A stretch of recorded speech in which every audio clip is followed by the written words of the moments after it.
Stories number 1. My BF almost hit me.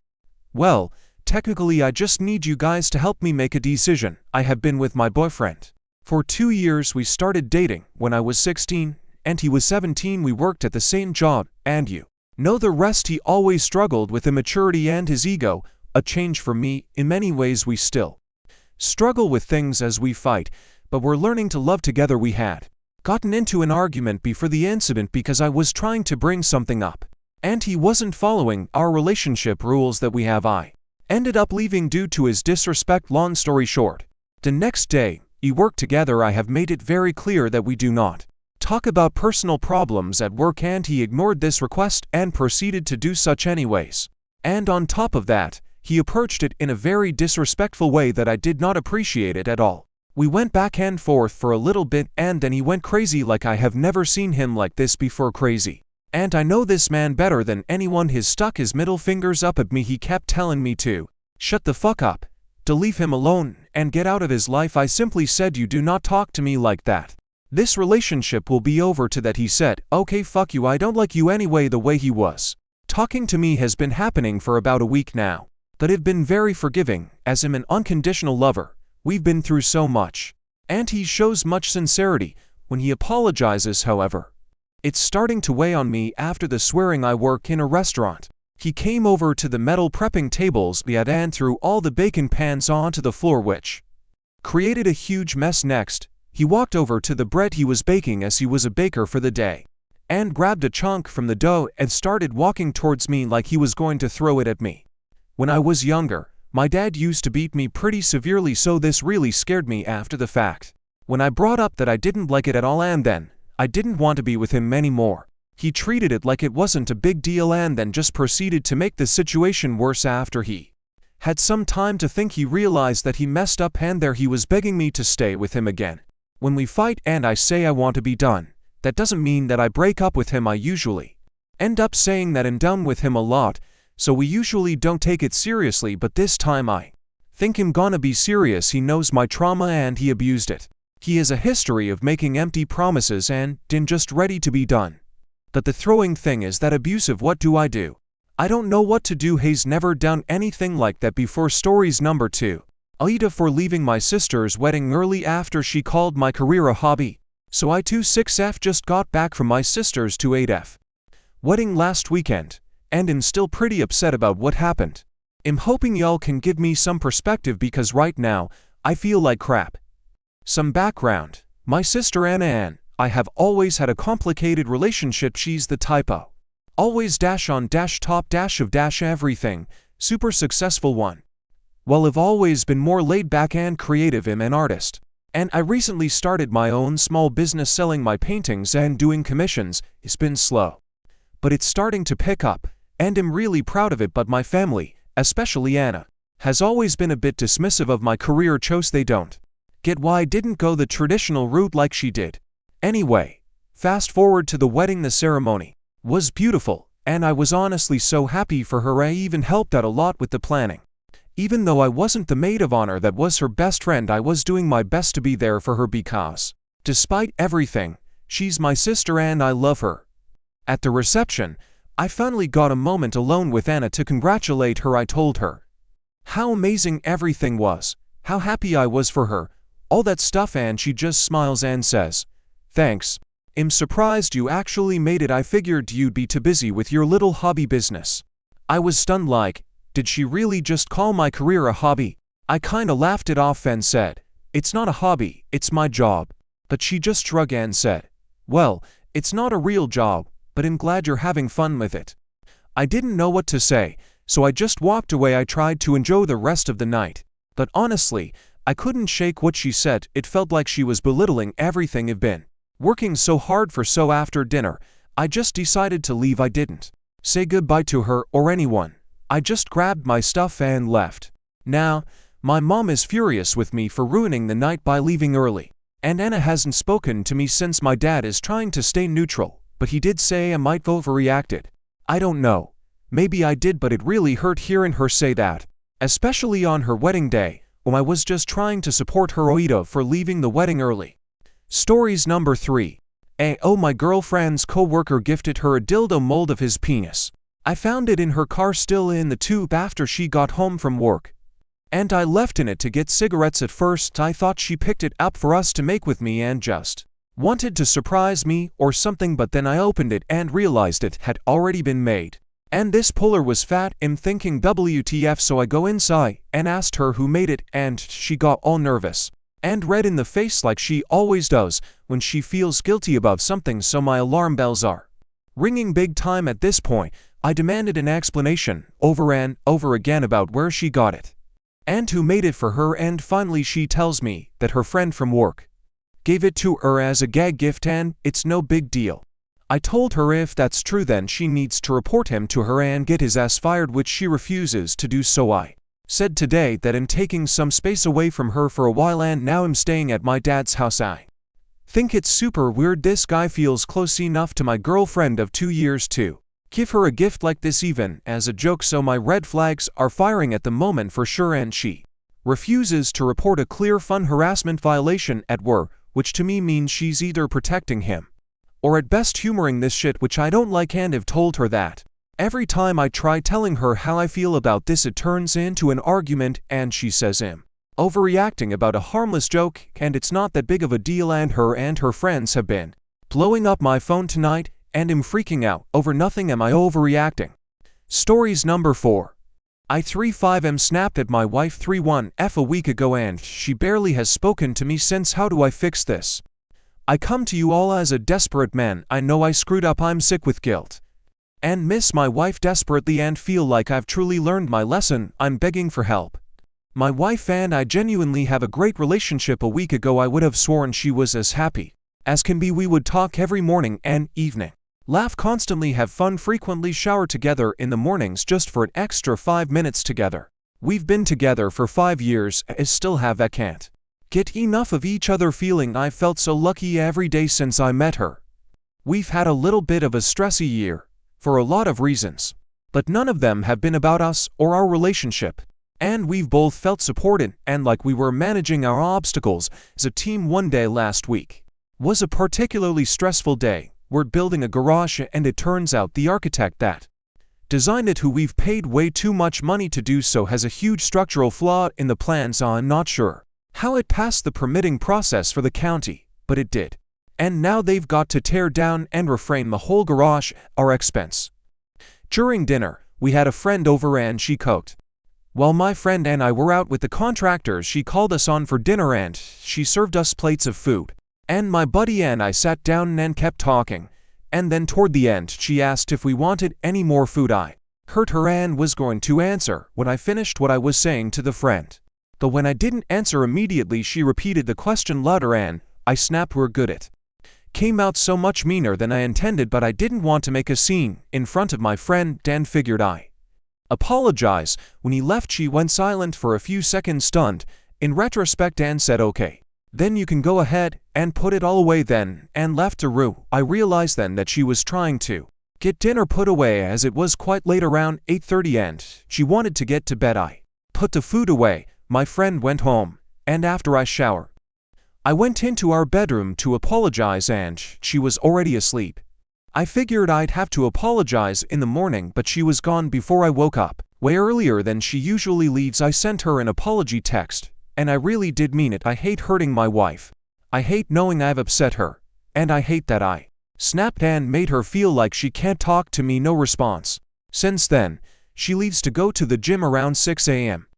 Before I'm out of bed, she gets home and cooks dinner, but instead of calling me to eat with her, she just eats by herself and leaves me a plate in the microwave. On nights I cook, she goes to bed without eating. She was awake in bed one evening and I attempted to apologize again, but she just stayed silent, then turned over and turned her lamp off. If we run into each other during our days, she just says nothing.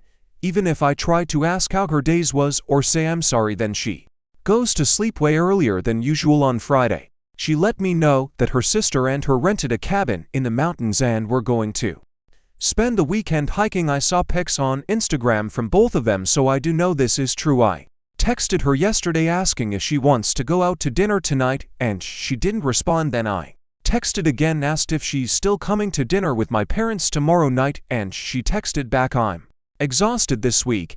I think I'll stay and give them hugs from me. I guess I'm just looking for advice on what to do here to make things right. Doctor, I snapped at my wife last week and now she won't talk to me. How do I fix this? Stories number 5. Should I feel as guilty as I do for sleeping with someone else?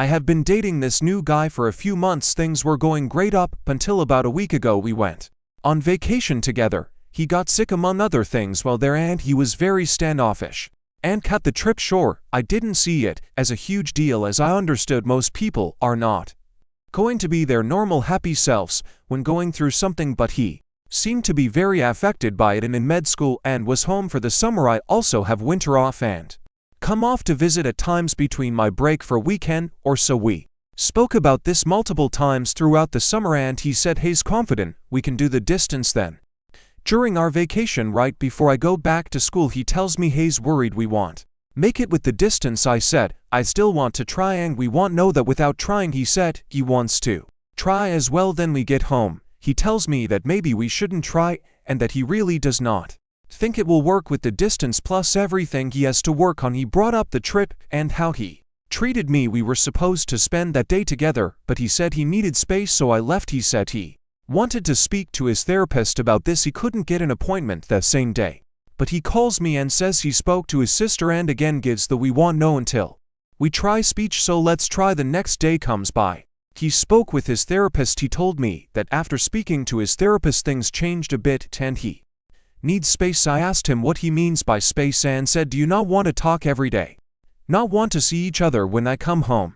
He said he needs to think about this and that he needs to figure out tomorrow and not a month from now. He said he didn't want to be exclusive out of fear of it not working. He called me about 15 minutes later and said he felt bad for saying this. He still wants to talk, but he wants to deal with everything he was and prioritize that for now. We texted a bit these next few days, but not much. After a few days, I went out drinking with my friends because they wanted to see me before going back to school. We went to a mutual friend's house and I slept with someone. I was very drunk. Me and the guy start kissing on the couch and he told me, I'm gonna go on the room and I want you to come with me. I told him no, I don't want to. He goes in the room and I didn't follow him. The mutual friends that were there were encouraging me to go in the room and I did. We start kissing and I told him I don't want to have fun. He said okay and asked if he can just rub it there. I said sure. Eventually he stuck it in and we ended up having fun. I didn't stop him. I felt numb and gross and unsure why I allowed this.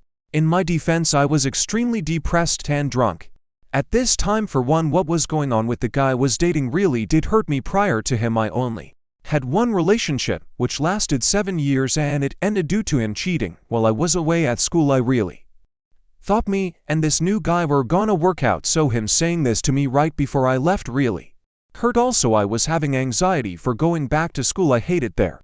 Have no friends over there. I lose about 15 pounds each semester and have to talk to both a psychiatrist and therapist when they're so knowing I was going back was bad for me. Also, my school contacted me the day before this saying there was a problem with my payment and if they didn't get it in 48 hours, they were withdrawing me from my classes and I need to take a leave of absence. And this news really killed me, so I was having bad anxiety about that as well. Also, for reference, I do not sleep around and this was not like me. I slept with 3 people in my life. It's a 7-year relationship.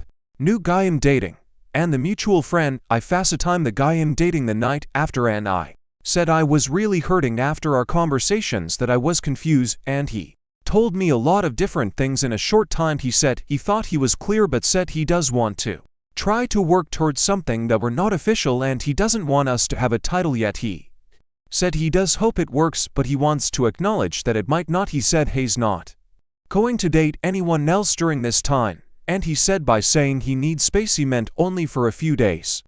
I told him I didn't understand that and I thought he meant space for however long until he updates me, and he said no, he wouldn't leave me feeling that unknown, and he was sad I felt that way. He said he cares about me a lot and that we will take it day by day. He said hey, sorry for the past few days and the trip, but that he was going through a lot.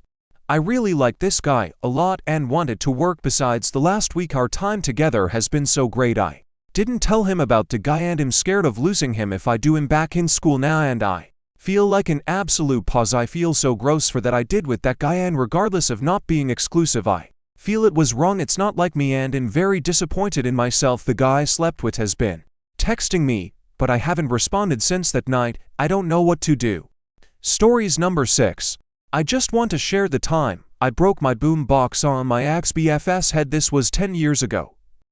I was in a relationship with this guy for over 8 years. On year 7, we were celebrating Thanksgiving at his friend's place. After a while I wanted to go to my family but he wanted to stay. I told him he could stay and I would walk to my fame's house as it was close by. He declined. And angrily he agreed and walked out the party with me 2 blocks away from the party and my family. He decided to walk behind me and punch me in the back of my head. I immediately collapsed and he kept hitting me. Bro, this was the first time I did not see anyone standing at any corner in NYC for about 5 minutes as I was walking. By this point, I was almost running to my fame's house, where I knew my cousins would have fucked him up, but I was closer to home and I ran home. I locked my door and he was behind me yelling to let him in. The next day he came back and apologized. My mother let him in as she didn't know what happened. We talked, and he said he was never going to do that again and he never did. After this day he never touched me inappropriately again, but I couldn't leave it like that. I wanted to end the relationship right then and there, but you see, my father passed when I was 4 years old. There has never been a man in my life doing what that ex-BF did to me, so I couldn't leave the relationship knowing that a man hit me. I wasn't really planning anything, but I had to get mine one day. He was at my house. My mother was there, but she was in her room. I don't remember what he said, but by then I was sick and tired of him. This man was a cheater and a liar. By then, I was done. He said something that triggered me. I took my small radio, it was for an iPod that he had bought me before. It was in a shape of a triangle. I took that little radio and hit him as hard as my 120 pounds could. I hit him on the side of his head, and I immediately saw blood as he got up from the corner of my bed. He was dizzy and sat back down. This man was 6 feet and change. I got on top of my bed and I just kept hitting him until my radio broke on his head while hitting him. I said, go hit that dog of a woman who birthed you. Go fuck her up. Go and touch her the way you did that night you hit me. I took his phone and I broke it and threw it at him. By this point my mom came to see what happened. He took this opportunity to leave the house. I didn't explain to my mom, but I told her. Yes, I did that.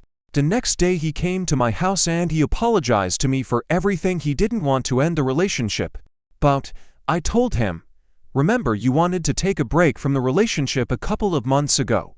Well, I'm giving it to you. When you decide you want to get back, we will. It has been 15 years of this break. Stories number 7. Some boomer told me $2,000 for my mortgage is too high and they are looking to pay around $600. I live in Vancouver, Canada. Our neighborhood is 20 minutes from downtown. We are surrounded by 2 elementary schools, 1 middle school, 1 high school, and they are all good schools. We live in a safe and family-oriented neighborhood. Kids are always playing on the street, and I'm a stay-at-home dad, so I'm usually on the porch yelling at the kids who are about to do something stupid. There is a home for sale and some boomer was checking out. She came up to me and me being neighborly I allowed it. She asked me how much I pay for my mortgage and I said, $2K plus some bells and whistles. Our bills bounce between $3K to $4K every month. She said that was an outrageous price and she is trying to buy a home with a $600 mortgage. Girl, good fucking luck. Let me know when you find that magical unicorn. There ain't a goddamn house in this decent neighborhood that is creeping over the $1 million line. That house that is for sale was recently renovated and sitting at $15 million.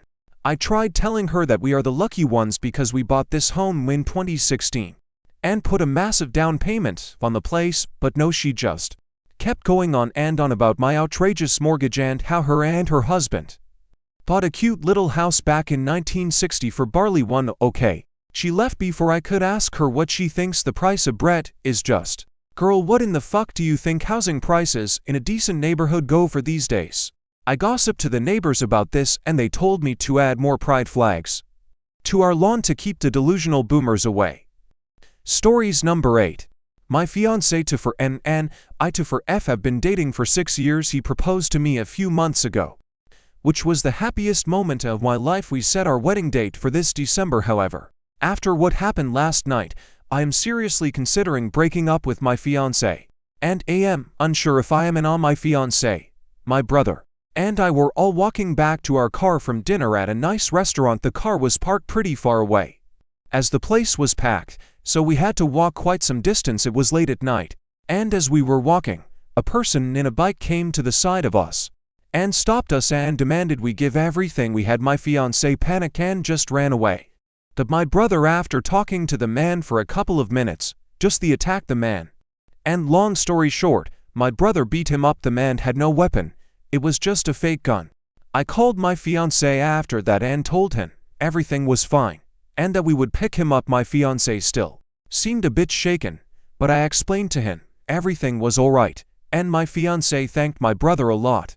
However, I just felt extremely weird and sort of disappointed that my fiancé just ran away. I understand it was his natural instinct, but just seeing my brother take the attacker down, and in comparison to my fiancé just running away, I just feel like I lost a lot of love from my fiancé after last night. I spoke with my brother this morning to get his opinion, and he said I should still give my fiancé a chance, and that my fiancé loves me, and what happened last night is not a normal occurrence. However, I told him I just got a massive ick, and I don't think this ick will ever go. I have broken up with my fiancé. I did it this quick because it was not fair to him or to me to keep this relationship just stringing along. Yes, I loved him a lot and will always cherish the memories I had with him, but after the incident last night, I just don't have that same love for him anymore, and I don't think I ever will. To be clear, I don't blame him for what he did in running away. It was his natural instinct, and I completely understand that. But when my brother instinctively stepped in front of me to shield me from the attacker in comparison to my fiancé just running away scare, it pretty much evaporated most if not all of my feelings for my fiancé. I've just learned about myself that one of my love languages is safety and security. I let my fiancé know and I apologized, and I told him I don't blame him at all for what happened the previous night. My fiancé was devastated and he did cry a lot. But after some time, he said he understood my decision. I still feel really guilty about it, because my fiancé is a really kind and sweet man. But it wouldn't be fair to him if my heart wasn't in it. He deserves to be in a relationship with someone who loves him for who he is, and I deserve to find someone who I wholly love. Stories number 9. What if I stopped being friends with an autistic kid? I 15 am friends with L fake name who is also 15 and autistic. I'm autistic too, but a lot less severely than L. They're still high fun, verbal and smart. I became friends with L maybe a year and a half ago and everything seemed fine. But as the friendship progressed they got more comfortable around me and began crossing boundaries. I have explained that they were out of line many times. It was things like personal space invasion, disrespecting my religion, I'm Roman Catholic, and saying that they hate Christians, trying to convert me to paganism, trying to get me to engage in a polyamorous relationship framed around their obsession with the problematic boyfriend's webtoon, which I had no interest in and refused.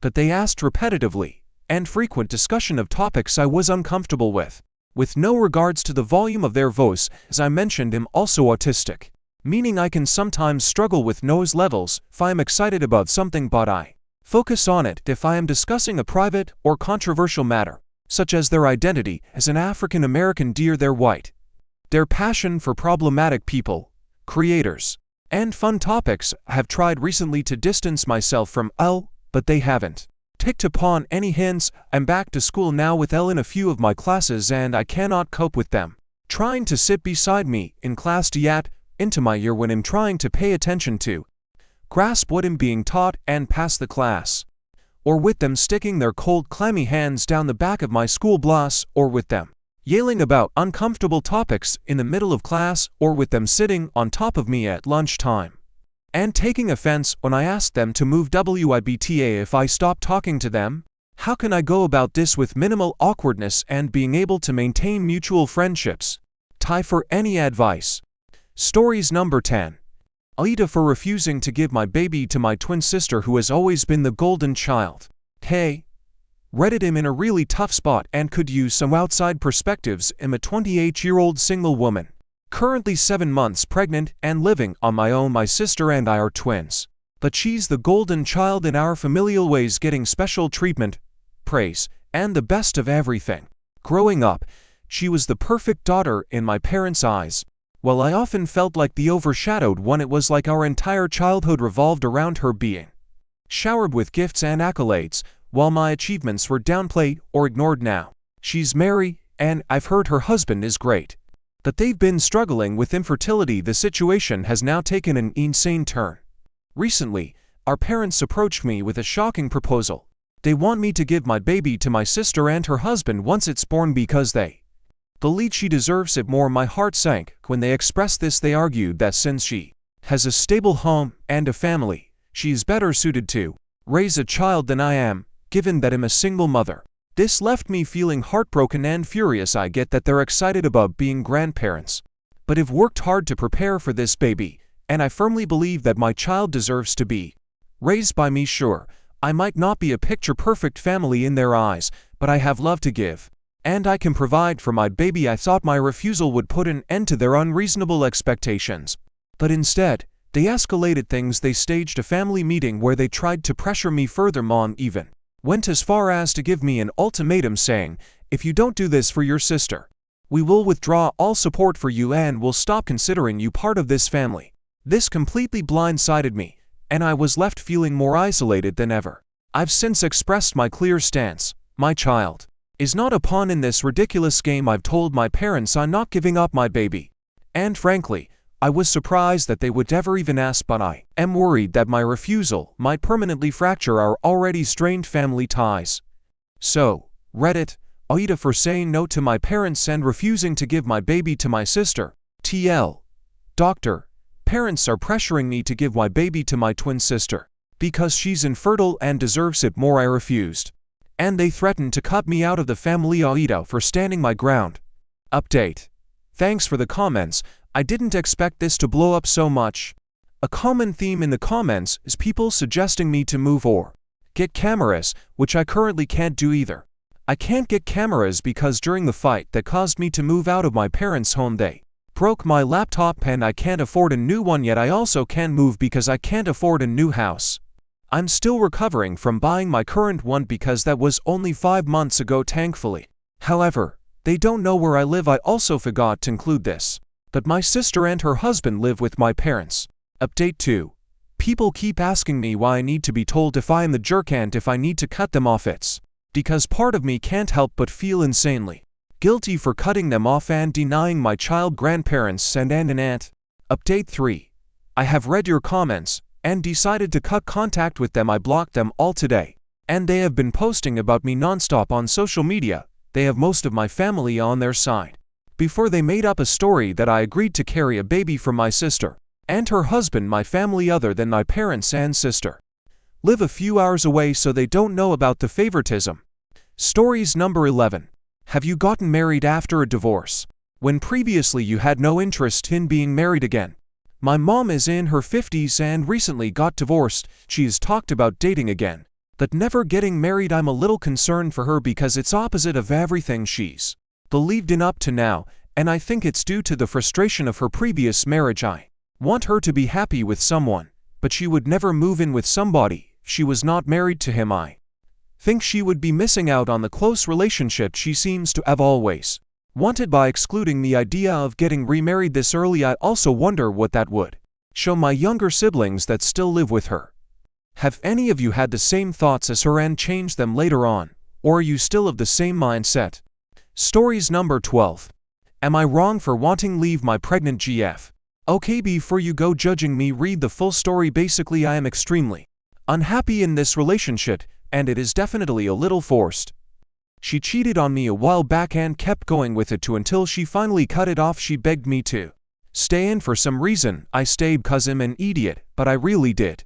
Love for our relationship has been extremely toxic since then, and I have absolutely no trust for her. She's in the military and has a lot of guy friends. I am no longer comfortable with her hanging out with guys after what happened, and she could never seem to respect that she kept going behind my back and lying about it and hanging out with them anyways. Nothing crazy where they could cheat, but still anyways. I caught her the most recent time by logging into an app of hers and watching her set up going to lunch with a guy friend, and then, when I tried to catch her by FaceTiming, she snapped on me and just gave me the worst day, calling me all kinds of stuff and saying I'm an insecure asshole and all this, even though I knew for a fact she was lying. After that, I just don't have interest in this relationship anymore. But unfortunately, I found out the next day after trying to end things that she was pregnant. I don't know what to do now. That was a month ago, and our relationship is so toxic and so bad. Fighting all the time, and she's very, very controlling, and I just don't really want it anymore. The negativity being said, she can still be a very good woman, horrible partner tbh. But a good woman, and I feel so bad to leave her. And I feel bad to take away her happiness of this family she is trying to force. She has a rough past. And I feel bad to make it worse. Am I wrong to leave her? Thanks you all. Stories number 13. What do I do? So 2 months ago, me 20 meters and my girlfriend 19F started officially dating. We have been exclusive for 6 months now and made it official recently, but ever since then shit's been seeming weird. One day out of nowhere she goes radio silent on me. I check up on her every day for a week to get left on read or ignored. Then she comes back to me and tells me she's pregnant. I was excited but scared, and we carried on. But ever since telling me she's pregnant, we haven't physically seen each other. Now I usually work weekends, so I don't take it personally because I am busy with work, and my days off are during the working week when she's busy. But about an hour ago she tells me she's going to see her nan, and then turns her location off. Normally this wouldn't bother me, but after finding out she's pregnant with my child, and we haven't seen each other because I planned to meet up, but she cancels last minute. Or just doesn't tell me what time to grab her, and am left canceling reservations or just in my place, waiting for her. But this I can tend to be an overthinker, but I like when I go out and someone has my location even if I don't tell them. It's pretty obvious what I'm doing, but to me this seems odd. Forgive me, this is my first Reddit post, so I'm happy to provide any additional information. What do I do? Small update. I've tried calling her and she immediately hangs up, but then I tried no caller it, and it rings through. I think I know what I have to do, but I don't know if I have the strength to do it. Stories number 14. Aita for telling someone I didn't want to babysit my girlfriend. 2 weeks ago I went to a high school friend's wedding. He's never met my girlfriend but still extended a +1 to me in case she would like to come. Since he knows of her, I didn't even bother mentioning the +1 to her because I knew she wouldn't want to go. She knows nobody there except for one girl she met one time, and Lily's boyfriend. The rest of the guest list was just the bride and groom's family plus a bunch of high school friends. Anyway, wedding rolls around and I go. Lily asks me, or my girlfriend is, and why she didn't come. I said I didn't want to babysit. I meant it as a joke, as in if she had come she would be glued to me the entire time, as there was nobody else there that she knows. I mentioned it to my girlfriend in passing today, and she was visibly upset. When I told her that I said that to Lily, she said it makes her look bad. She also said that I should have told her about the invite. I asked her if she would have even gone. She said no. I said what's the point then? Aita for telling Lily that I didn't want to babysit my girlfriend at a wedding where she didn't know anyone. Stories number 15. X as a new girlfriend, barely alive. On my profile there's a very long list of posts. From your perspective you may look at me like I'm pathetic. Why am I so desperate to essentially hear what strangers have to say? I don't have very good friends who aren't really there for me, and in doing what I can just to stay alive. Please be respectful with what you say. My ex has a new girlfriend nearly 2 months after we broke up. July 5th is when we broke up.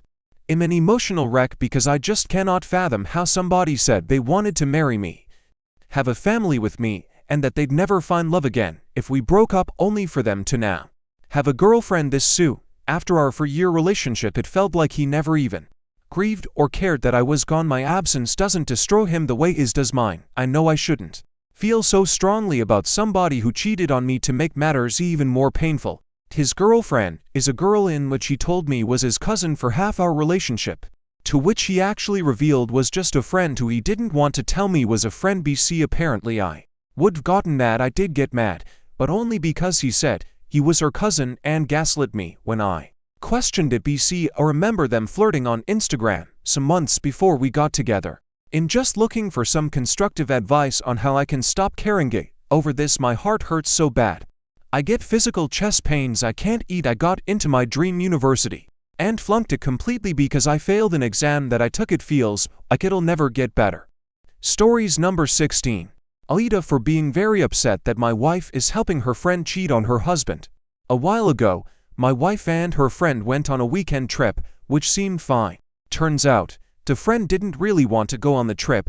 She was meeting a guy, her best friend. Her soulmate apparently. These two have been messaging each other for years. My wife didn't know this, but obviously found out about it and told me. But she just ignored it because it wasn't our business. We didn't tell the husband. It was a weird WTF kind of thing. I do not know the husband at all. I barely know this friend. I was thinking, not my circus, not my monkeys. So here's the thing. The friend asked my wife to go on another trip, and that she will pay probably about $3,000 for the sole purpose of cheating on her husband again. My wife was gleefully ecstatic about going on a free trip. She will be the alibi for her friend cheating. Aita for being outraged, feeling betrayed, feeling that our marriage is a fucking joke, and frankly wanting to end it if her and the girls make such a farce of marriage and help each other out and cover for each other cheating. WTF is our marriage. I am seriously considering telling my wife that she can make her own decisions, that they have consequences, and when she returns for the fuckfest cheating weekend, the locks will be changed and the divorce papers will be pinned to the front door. Stories number 17. 35F. Got fired from previous job after 2 months. Just get put on a PIP today. Want to give up? Find path job chose. Clarity. TLDR. 35F. Being fired. Fired from last job too. Feel like I'm a failure and thinking of throwing in the towel. Background. I've job hopped around in PR, comms for some larger entertainment brands my whole career. And a few years ago, I really wanted to branch out as I just felt my job was turning obsolete as the industry was shifting to more influencer marketing over media. I went to my first ever marketing position, and it was the chillest job I ever had. I loved the work-life balance and it was fully remote. I was making half my paycheck from my previous position, but it was so worth it. It was the happiest and healthiest I ever felt in my decade-long career. Then I went and made the stupidest career move of my life. I got lured by another company with a big title and shiny salary. The people there were so toxic. The manager tried to show me porn in the first few weeks I was there. Then, I found out he had also been in huge HR dispute with employees who quit from harassment.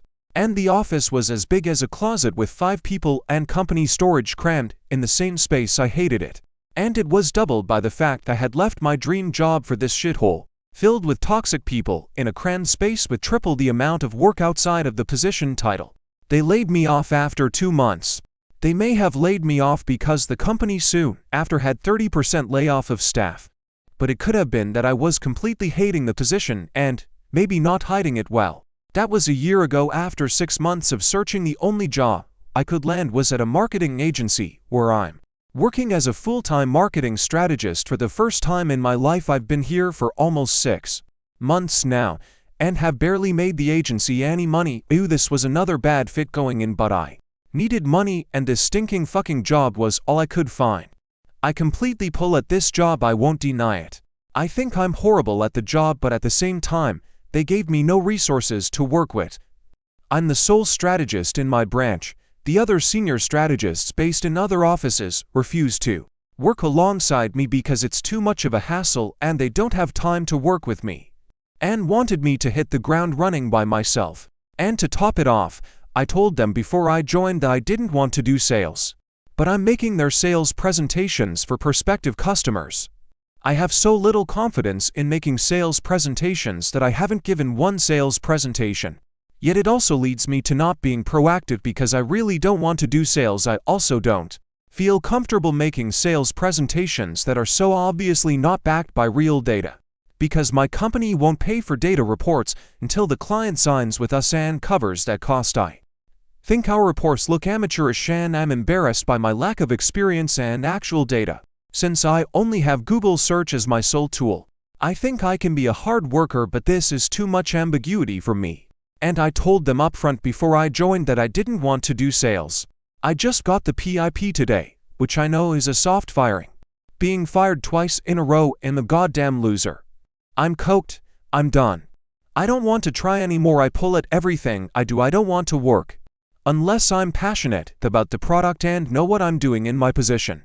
And my coworkers don't pull, but jobs that I want like this are far and few between with tons of competition. I give up.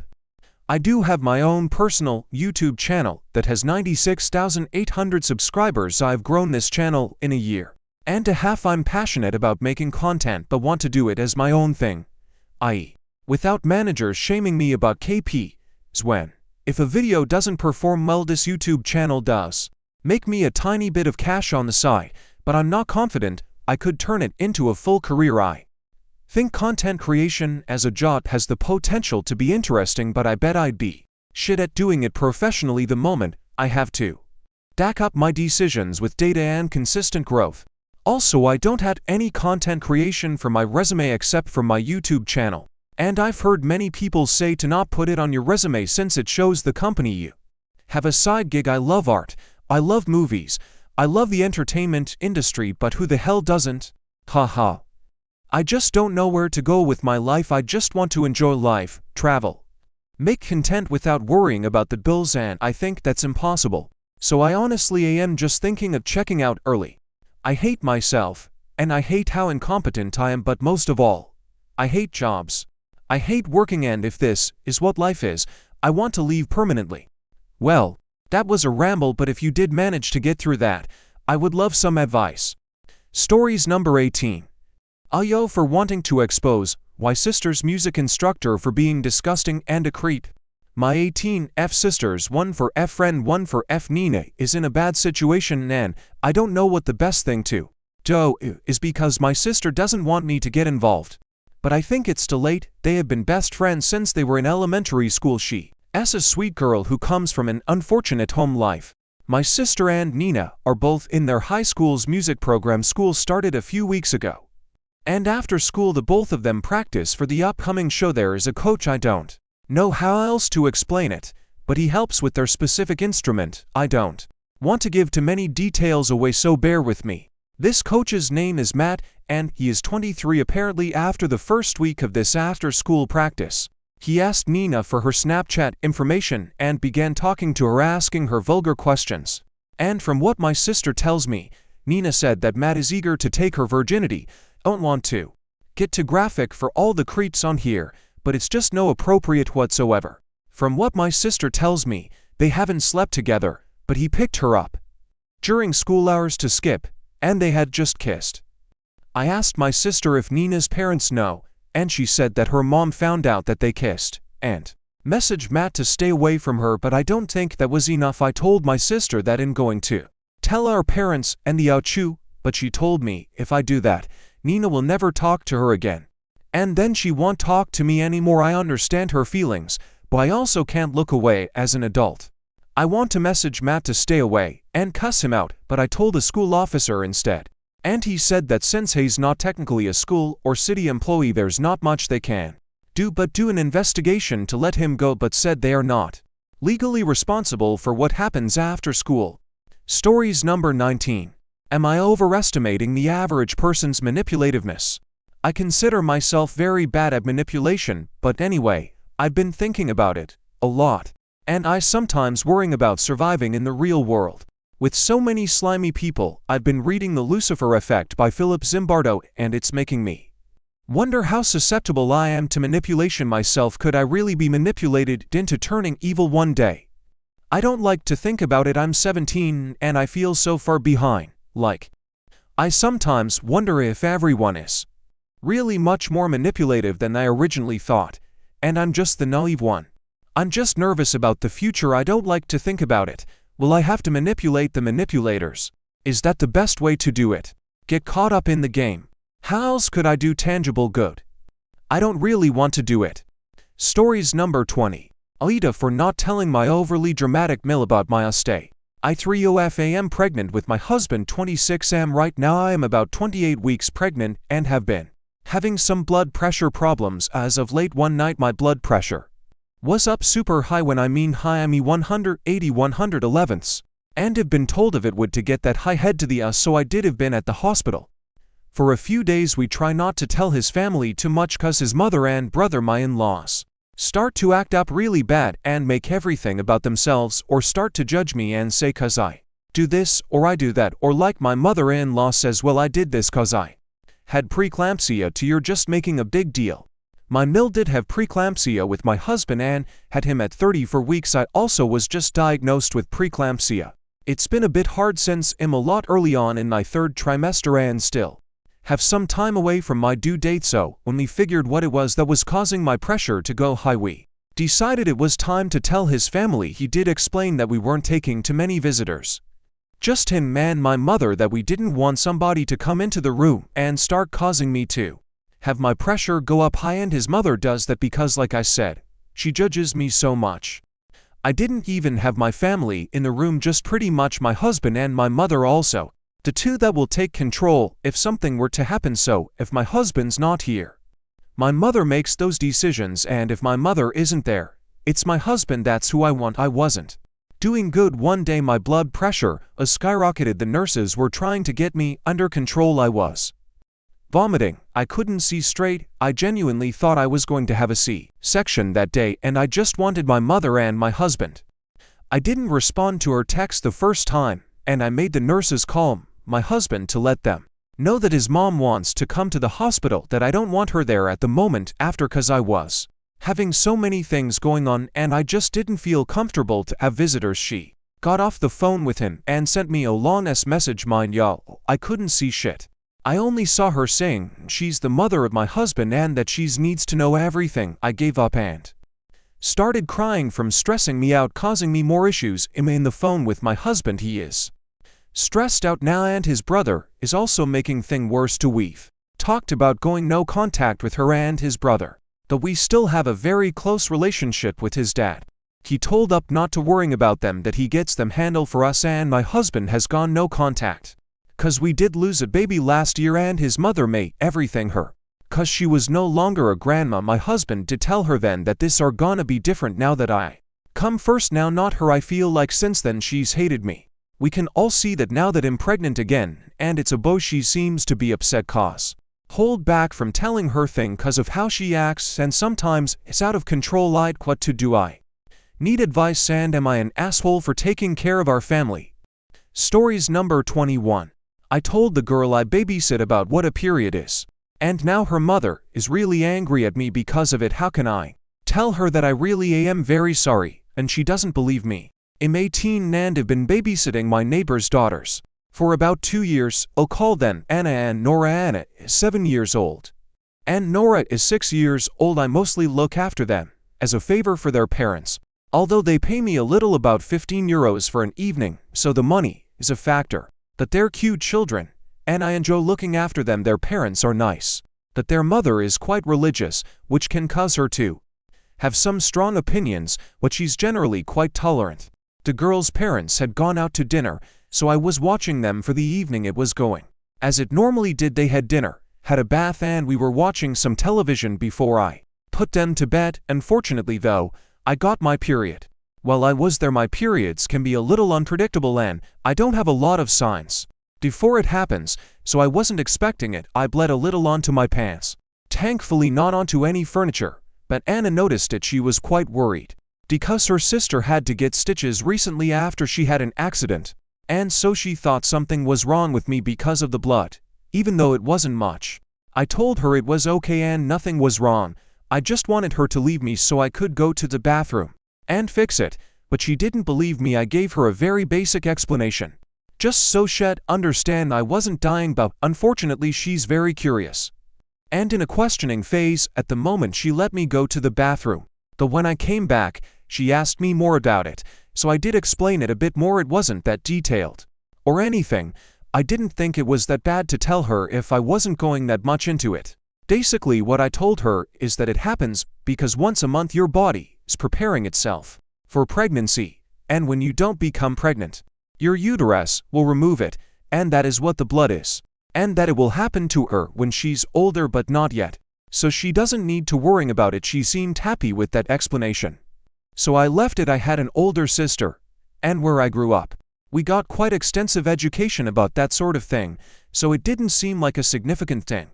But the next day her mother texted me and said that she had been asking her about it, and told her that I told her about it. She said it was very inappropriate to tell her about matters like that, and she felt very insulted that I would disrespect her in that way and ruin her mind when she's so young.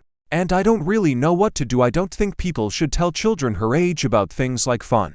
But periods aren't really anything like that when a lot of people get them. And these days quite young. I'd read about girls not a lot older than her getting them, but then I also understand that's probably something a parent would want to tell their child themselves, and that is logical. I feel quite embarrassed. I can see how if I had a child, I would be upset about some random babysitter telling them about it. And I don't really know what to do. I've said I'm sorry, but I still feel really bad about it, and I don't know how I can tell her I am actually sorry about it. When I saw her in the street the other day, she told me again how disrespectful and disgusting I've been, and that I've tainted her daughter now, and I feel horrible, because I really didn't realize she'd find it so wrong at the time. Stories number 22. Friend from university tried to have fun with me. I feel disappointed. Into 5F. Met this guy 24/7 through university. When we started uni it was during COVID, so all our classes were online, and the uni continued that for the majority of our degree. I had group projects with him but never actually met up in person, just online, as I live quite far away from uni and there was no point moving if everything was remote. He always seemed very respectable, very clever, and we often helped each other. If we were stuck with assignments, he always suggested meeting up. But life got in the way and we spoke online a lot. Finally, we had some free time and decided to meet up. I thought it was purely as friends, as had never really expressed that it was a date or that he was attracted to me. When we met, everything was fine. I bought us drinks and he suggested going for food. When the bill came, he seemed reluctant to pay for any of it. From what I know, he's quite financially well off. I told him I'd pay for mine, but I made sure I wasn't also paying for his. He asked if I wanted to go a drive van. I agreed. He drove down to my area. Everything was fine, no weird vibes or comments, although he did ask what's the craziest thing you've done. And I said something completely non-fun and asked him. And he said, if had a one-night stand. He's a bit religious. I told him there was no shame in that, and that these things happen. When he went to drop me off, he asked if he could kiss me. I thought he meant a kiss on the cheek goodbye, but he started French kissing me. And at first I was like, oh okay. Then it went on for so long. He started asking me if it turned me on, and if I wanted to go somewhere quiet, then kept kissing me again, and touching me, asking if I was turned on. I just sort of froze. I didn't know what to say or do. I was so shocked and felt so awkward. As he was driving to a place somewhere quiet, I kept making excuses, telling him I had to be back home to let the dog out and that there was nowhere quiet. I panicked and was worried with what might have happened, especially with me turning him down. But more to the point, I feel disappointed. I feel like I've lost a friend, but he wasn't a friend in the first place. The thing is, he hasn't really done anything wrong in reality, but I still feel sad. I didn't think he was like that. Now I blame myself because the one-night stand comment. Maybe he thought I go around having casual fun with lots of men and that I was up for it, but what I was trying to say was that I don't judge people for them. And if had a few in the past. I haven't heard from him at all. He looked shocked when I didn't want to have fun with him, could see that he was turned on, and he didn't seem too happy when I left, but I'm glad I did. TL. Doctor, a guy I thought was my friend from uni met up with me. We went out a drive and he tried to have fun with me, and now I feel so disappointed and sad that I lost someone I thought was a friend, and I feel like I'm to blame. Stories number 23. Poles. Having a family you love so much, but you have to keep your distance for your sanity. I had to move across the country just to get some type of peace, but even now I find myself missing them more and more as time goes on. They're just so toxic and they'll never change. They're judgmental, controlling, clingy. They want to know everyone's business. So there's no privacy, and when I was moving, majority of them didn't even support it. However, I also have good memories with them. They're still my family, so it hurts when holidays come around and I moved so far away that I can only come once a year. I just hate that they have to be this way. They're the reason I've never been family oriented. I always said I would be when I have my own family. I hope I can be when that day comes, But it hurts so much I break down a lot and when I'm with them, I remember after a few days why I created this distance. It really does just get hard not to miss them because regardless they're my family. Stories number 24. Aita for forcing my STBX to sell the house, even though it will mean he and his partner and kids will be homeless. My soon-to-be ex was supposed to get me 46F off the marital home title and mortgage. We've been separated 11 years and 3 years ago finally, it a separation agreement which stated he was to get me off the house immediately, exact word the lawyer put in the document. I have been renting a place in that time, and he has been paying the mortgage and expenses on the marital home. He and his partner with their child and 3 of her other children have lived there for 6 years now. He almost got financing in place a couple of years ago, but it fell through and he has horrible credit with no savings to cover costs since. Then things have been progressively getting worse for him. He got a DUI and then removed from home for alleged domestic violence 18 months ago. Partner's ex accused him through his children, so may or may not be true. Vehicle repossessed. Various minor criminal charges related to intoxication and breaching orders. Most recently he's lost his job and is on house arrest, living in a motel because he still can't be around his partner. Him losing his job was the last straw and I'm now consulting with a lawyer about forcing the sale of the house. My STBX is all worried about his partner and the kids not having a place to live, entirely possible for a housing crisis here. I'm pretty sure there will be retaliation from one or both of them, especially once she finds out about it. I can't even begin to explain how she's other than being a narcissist and he's only with her because they have a child together. My kids hate her, 22 and 17, and the younger one also hates her dad to the point of wanting to change her last name to my maiden name. I hate doing this, but I'm also aware that he's made his life choices. I'm a peacekeeper at heart. And there's this tiny voice in the back of my mind making me feel like a really crappy person for doing this. Aita. Note: I haven't gone for the divorce yet, as I haven't needed it. No partner or anything. When my youngest turns 18 next year I will get it done just as the final legal tie to him. I have been working with a therapist to work through things related to him as well and probably wouldn't even be able to consider this without her support. Stories number 25. I've been lying about my orgasms to my BF and I don't think I can keep it up anymore. I 20F have been dating my boyfriend 22 meters for around a year now. He has really bad anxiety, but he's been working on it and he's improved in a lot of aspects. When we started dating, he'd have insane performance anxiety, which would prevent us from having fun, leaving both of us feeling unsatisfied and unwanted. Obviously I wasn't coming then, and I was very honest about it, but I guess at some point I figured a little dishonesty may help him overcome his anxiety so we can start having fun. The issue is I've just kept lying about it. If we have fun and I don't finish, he becomes an anxious mess for the next date, and our fun life dies for the next week, so I just lie. And honestly I wouldn't mind not finishing if the rest of our fun life was great. But he's not satisfying me nor doing the things I like. Him very vocal and I've verbalized what I like him to do more of, what I don't like too much, and the specific ways to get me off, but he doesn't follow what I ask. It really pulls, but I've just pulled it up and brushed it off. And I know relationships are based on honesty, yada yada, but I'm kind of into deep now, and if I come clean he's probably gonna have some kind of anxiety-induced episode. And honestly I don't feel like dealing with that. It's been around a year since I started faking my orgasms, and I don't know how to stop. Every other aspect of our relationship is really great, but I don't think I can continue this long term. I know this deeply damages our relationship, especially since it started to spill into other facets of us, but I don't know how to approach it.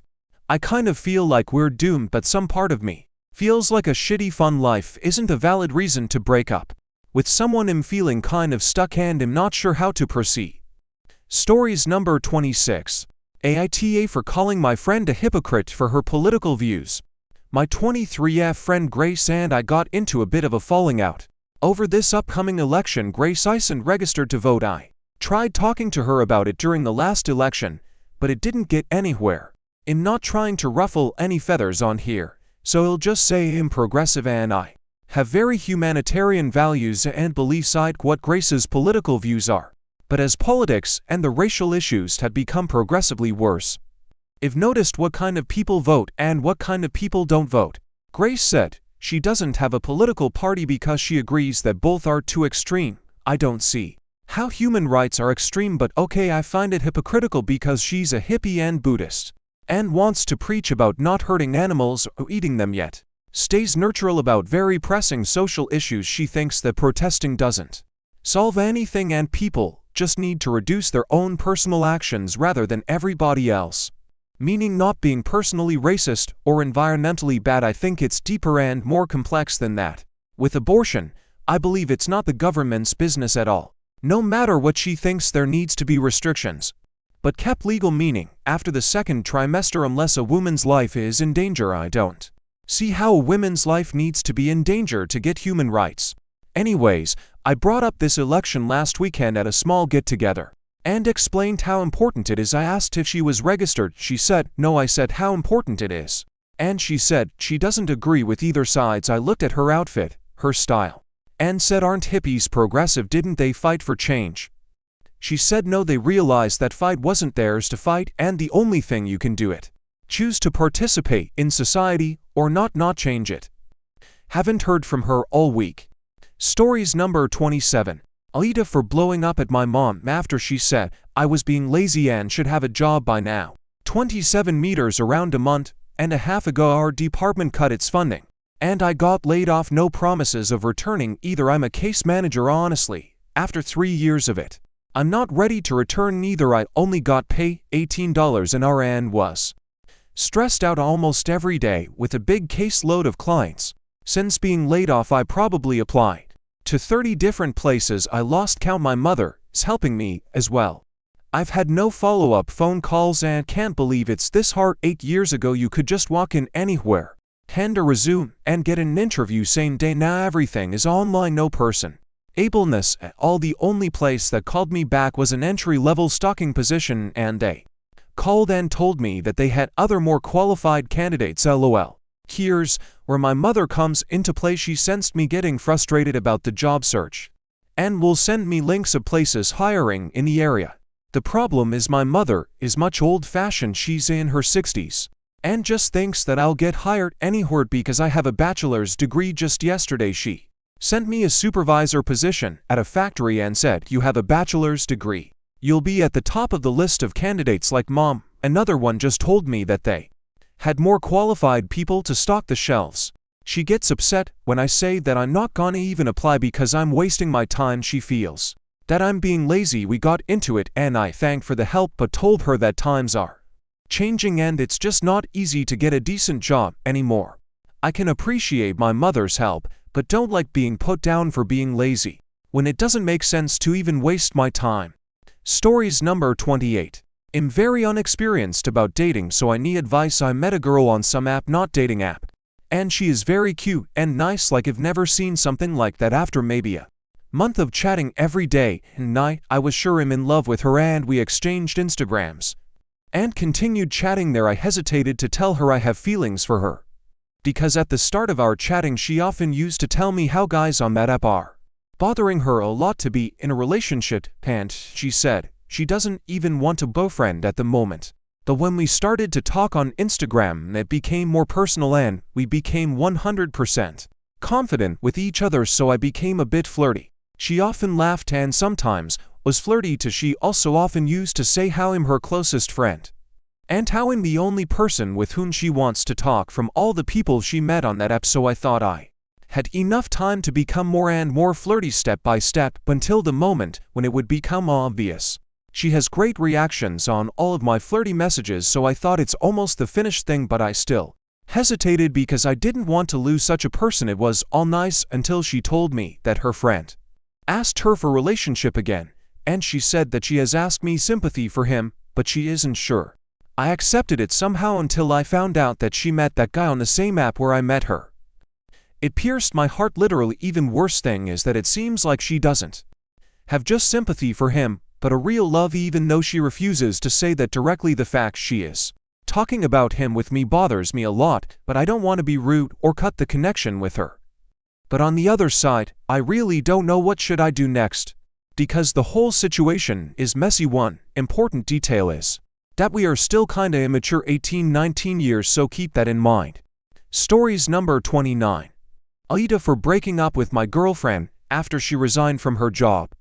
My 27M girlfriend to fight theft moved in with me 2 years ago. And at first, everything was going well. We both worked at the same office where I was her team lead. And we were both earning well above the industry average. 14 months ago, she decided to quit her job after clashing with our manager, who can be a jerk to all employees except a select few. I supported her decision, thinking she needed time to figure things out, but since then, things have become more complicated. She's been doing the same amount of housework she used to do when she was working, but no more than that. It worked before because we both had demanding jobs and understood each other's efforts. However, now that she's not working, I've asked her to take on a bit more of the housework. Every time I bring it up, she gets upset and the one paying all the bills. And while I'm not struggling financially, it's been stressful carrying the full load. Whenever I mention her getting a job, she gets angry and stops doing any housework for a few days, telling me she's not a maid and that she's just between jobs. After months of this, I got frustrated. It's not really about the money. I just want her to contribute in some way again, either financially or by helping out more around the house. I've been hoping she'd get back on her feet and share the responsibility with me. Reading about other people in similar situations made me realize how much it bothered me, and I decided to end things, and the situation didn't improve. I didn't just leave her hanging, though. I moved out, found a place of my own, and left her enough money to cover rent and groceries for the next 2 months. I told her that after that time, she'd need to figure things out on her own. But now, some of my friends are saying I'm the jerk for breaking up with her, using work as an excuse. And I shouldn't care whether she's working or not because you're a man for that. I argued, does that mean she should do the entire housework and should never work because she's a woman? I got called feminist for this, while my friends were the ones who started the feminist argument by starting with "you're a man." While I am not the one to share my stories to the internet, I am sharing this story to get the perspective of outsiders on this issue, as women not working is not that rare in my locality, as many become housewives here. So am I the jerk for breaking up? Stories number 30. Am I wrong for wanting to leave my emotionally unavailable boyfriend? Or could this work and just overthinking it? Posting from my old SW account, so please mind the comment history. LOL. aita5f started dating this guy 28M at the beginning of the year. Things have always been just alright. I guess he's a fairly quiet guy, very passionate about the things he does, has a close family and good lifelong friendships, a steady job that he loves, and he's generally a positive mood. Basically, on paper he checks literally every single box a good man should check. But because he is such a quiet dude, we never really had a strong friendship bond, and a lot of our relationship has relied heavily on the physical aspect, tons of cuddling, hand-holding, bedroom activities, etc. I hope that over time we'd grow into a stronger emotional bond, but 5 months in and I don't feel like that's happening. The main issue here is severe emotional distance and lack of emotional connection, but I'm going to highlight a few other things that I see being potential issues.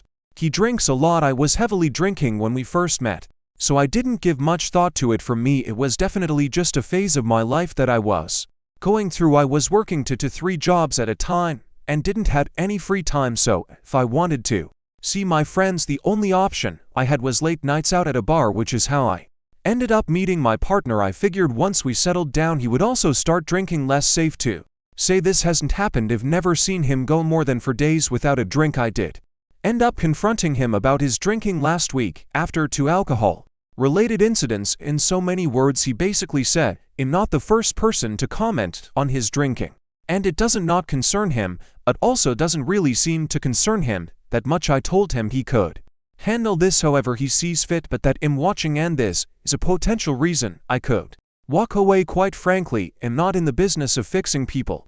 The second thing, I feel like I'm constantly competing for his attention. When it comes to free time, this isn't really something I notice until I needed to confront him about all these issues and realized I never had a good time to do it. We rarely drive places together. He never picks me up. A lot of the time we hang out is during his activities. He wants to do something, I tag along, so I don't wanna ruin his fun by bringing up tough issues right before or after, or it's super late at night to the point where I am so tired that I'd rather go to bed. I did confront him about this, he didn't have much to say about it, which leads me to the last point. He is so incredibly emotionally distant from me that I don't even know how to address it without him becoming more distant. We finally had a conversation that I needed to have with him for weeks, and at the end of it the most I got was an sorry and not good. When I asked him how he felt, he does not offer his emotions up willingly. I genuinely feel like his therapist during tough moments, and I don't feel like it's fair to me to have to manage his emotions. Plus I note he can tell when he does something that hurts me but never asks me what's wrong, because he acts like he hates any emotion that isn't complete positivity. Since having that conversation, he is definitely trying to be better. He's more attentive when we have conversations, has opened up to me more about his past, has become more touchy with me and compliments me more, but it still all feels empty. What would you do in this situation? Stay and give him a fair chance to be who you need them to be in a relationship, or run for the hills and never look back? If only ever been in situations where it's blatantly obvious we need to break up. Never one where we could potentially work things out, but if we work things out, will I ever really be happy, or will I constantly be needing to ask for my needs to be met? I'm not the type to care about having a boyfriend. Of course, it's nice, but I have an incredible support system of friends and am conventionally attractive, so I never have trouble getting my physical needs met. The only thing keeping me here is the fear of hurting a good person and not giving him a fair chance to be who I need him to be. Don't get me wrong, there are definitely good moments in our partnership, but I fear that this isn't going to last. TLDR, my boyfriend is emotionally unavailable. What is your experience staying with or leaving emotionally unavailable partners? Stories number 31. Aita, for letting you know, I'm divorcing you by sending you a thread on the website that you used to ignore me.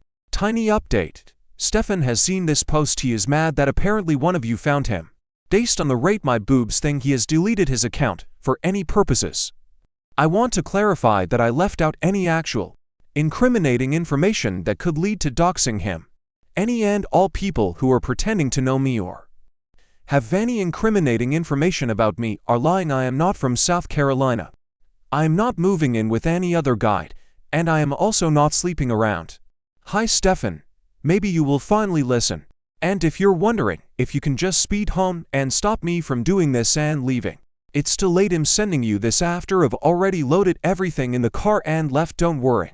I spoke with our landlords and took my name off the lease. If set up a direct deposit for the next month's rent. After that, you're on your own, buddy. I guess you're wondering why I'm guessing you'll act like you're completely blindsided, right? Because you've done absolutely nothing wrong, and you're a great husband and father-to-be, aren't you? Well, buddy, let me break it down for you in a language you understand. I 29F have been married to my husband 35M for 5 years, and we've been together for nearly 10. On paper, everything seemed fine. But in reality, our marriage has been anything but. I've reached my breaking point. And I need to know if I'm the one in the wrong here. From the beginning, my mill has been a nightmare. She made everything about her from day one. At our wedding, she wore white, claiming it was a family tradition. It wasn't. She constantly criticizes me, from my cooking to my appearance. I'll never forget the time she called me fat at a family gathering, right in front of everyone. And what did my husband do? Nothing, not a single word to defend me. It didn't stop there. She has accidentally destroyed my belongings, including my grandmother's necklace, which she threw out because it looked like cheap costume jewelry. She's gone out of her way to make me feel small and unwelcome in my own home, but every time I tried to talk to my husband about it, he'd brush it off, saying I was overreacting or being too emotional. And then there's my husband. He's always on Reddit, constantly giving strangers relationship advice, which is laughable considering how he treats me. He spends more time rating women's boobs on Reddit than talking to me, literally. And just so you know, the last pair he rated weren't a 4 out of 10, they were a 10 out of 10. Yeah, he's got plenty of time to do that, but can't be bothered to remember anything about my life. Hell, forget my birthday, our anniversary, even simple things like what I'm working on or what's important to me. But he has a perfect memory for his work schedule and things that matter to him. When we fight, he becomes incredibly hostile and always throws in a sarcastic buddy. At the end of his sentences, like him some acquaintance he can barely tolerate, and he never cleans the house. The dishes, laundry, you name it, it's all on me. It's like he thinks being an adult is optional, as long as Hayes got his job and his Reddit account. The final straw came a few weeks ago. I'm 5 months pregnant with our first child, a daughter. My mill started making comments about how she'll have to whip the girl into shape, and how she'll raise her to be tough because into soft. When I told my husband that I didn't want his mother to have too much influence on our daughter, especially with the way she treats me, he just laughed it off, saying his mother means well and that I was overthinking it. But the moment that truly broke me was when we were talking about future childcare, and my husband suggested that his mother should watch our daughter while we work. I told him I wasn't comfortable with that, especially considering how his mother treats me. And he snapped. He called me paranoid and said I should get over it because his mother was going to be a big part of our daughter's life whether I liked it or not. This is the same woman who believes corporal punishment is okay if seen her hit my husband's nephew for the smallest things, and no one does anything about it. It's like they're all living in some kind of cult. And him finally waking up to the reality of what's going on. If he wouldn't stand up for me, how could I expect him to stand up for our child? I started to fear for what kind of environment our daughter would grow up in, a place where she might be belittled or bullied by her own grandmother, with a father who wouldn't do anything to stop it. Oh, and did I mention that he missed our first ultrasound? His mother needed him to help her with something urgent. It turned out to be fixing her Wi-Fi. He chose that over seeing our daughter for the first time. That told me everything I needed to know about where I stand in his life. So I packed up and left him. Done living like this. Oh, and in case you're wondering, I've already contacted a lawyer. You can't scare me into complying anymore, because I have all those texts. You know exactly which ones I'm talking about. So, Stefan, I wish you all the best in your future marriage with your mother and the women of Reddit whose boots you don't even deserve. Am I the asshole for leaving my husband after he neglected me for years, let his mother mistreat me, and made me fear for our future daughter's safety? Stories number 32. Dad helped me with my mortgage a few years ago, and is now hitting me up to be paid back. Edit number 3. As I said, in paying him back. Funny thing, I forgot to mention in the original post. The vacation he's complaining about is to Hawaii. I invited my mom to come with. I had plans of inviting my dad too, but was waiting to hear my mom's answer. If she goes, it'll be easier to convince him to come. In discouraged by this situation and had thought he would say no anyway, still probably will invite him. I invited my in-laws too. Edit number for this is what I said. Morning Dad, want to say I'm sorry for seeming ungrateful for your help, and I should have offered to start paying it back without being asked by you. I don't want this held over my head.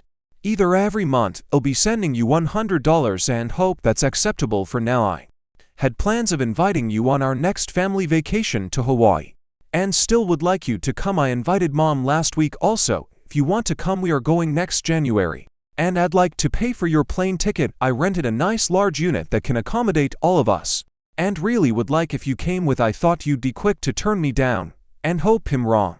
Couple years ago I was having a hard time, and my dad offered to cover my mortgage for a few months. The help was really needed at the time. I eventually got a higher paying job in 2023 and have since been making good money. My dad is set financially.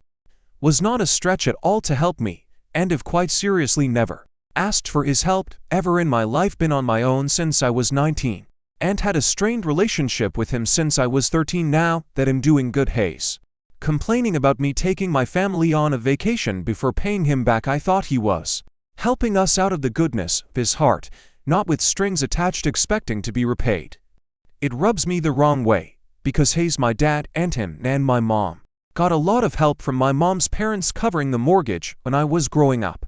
Never having the expectation of being repaid, it felt good to be like, wow, my dad actually was there for me when I needed him, because aside from this, he largely hasn't been.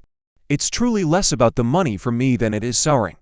The one time I can say my dad really showed up for me and torn on if I should just pay him back or not. I have almost no relationship with him other than what effort I put in currently, which is really just me calling him weekly.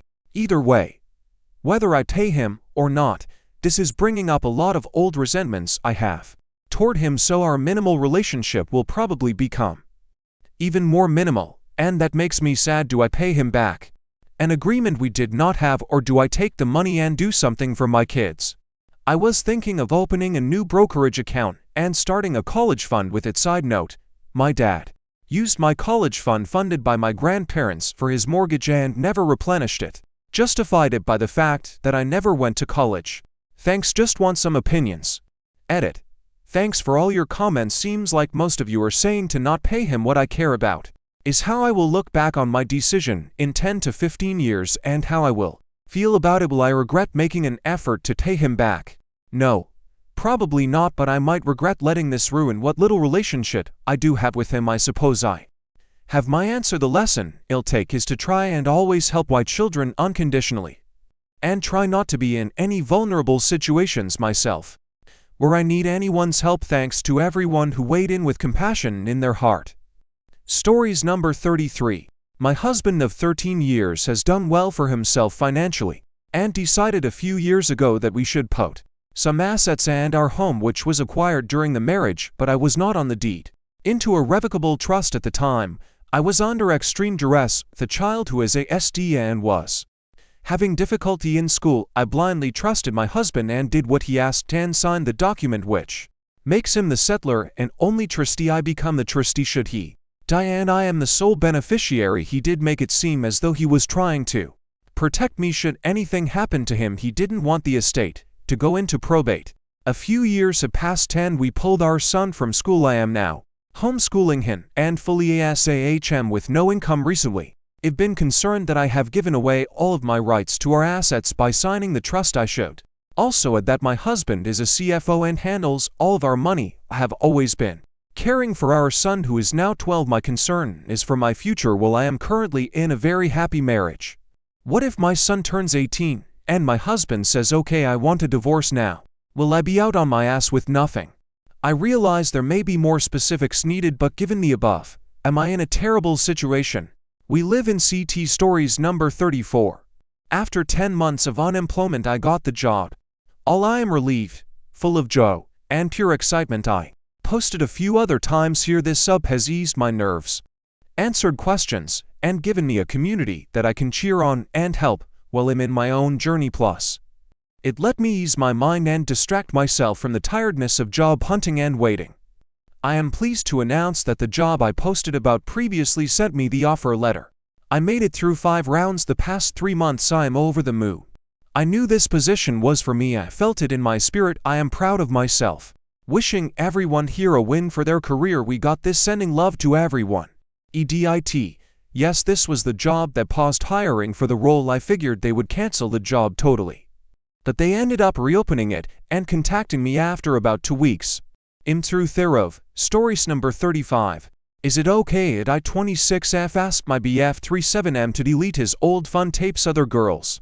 I discovered them by accident when he was showing me his old pictures, and I noticed suspicious looking thumbnails. Asked him about it, and he admitted that he kept his old fun tapes. He says that it's not about the girls on the videos, but he just likes seeing himself fuck, and he jokingly said that he always had a dream of being a pro star. He says he has the girls' consent. He also said that he showed these videos to other girls and they got turned on. I told him I would probably feel hurt if I watched them.